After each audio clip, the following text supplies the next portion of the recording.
Ils se sont présentés en binôme, une fille, un garçon, en classe de CM1 et CM2, et ils ont remporté l'élection. Les 68 élus de la seconde cohorte du conseil municipal des enfants ont donc été installés dans leurs fonctions avec remise de l'écharpe tricolore en point d'or.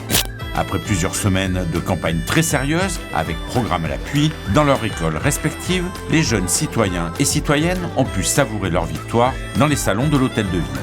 Et se présenter à une telle élection n'est jamais le fruit du hasard, mais toujours nourri par l'envie de s'investir dans sa vie. C'était pour faire des lignes de bus gratuites. Le lundi, mercredi et vendredi, je veux défendre les enfants qui sont harcelés dans les écoles. J'avais proposé de faire un hôtel gratuit, par exemple pour les SDF.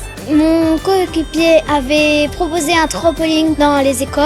Et les premiers soutiens de nos jeunes élus sont bien entendu les parents. C'était déjà une démarche de sa part. Quand il m'a expliqué qu'ils avaient une équipe à monter, il y avait une vraie élection. On a trouvé que c'était très bien. Franchement, on est fiers et on se dit qu'à cet âge-là, c'est quand même bien de vouloir s'engager.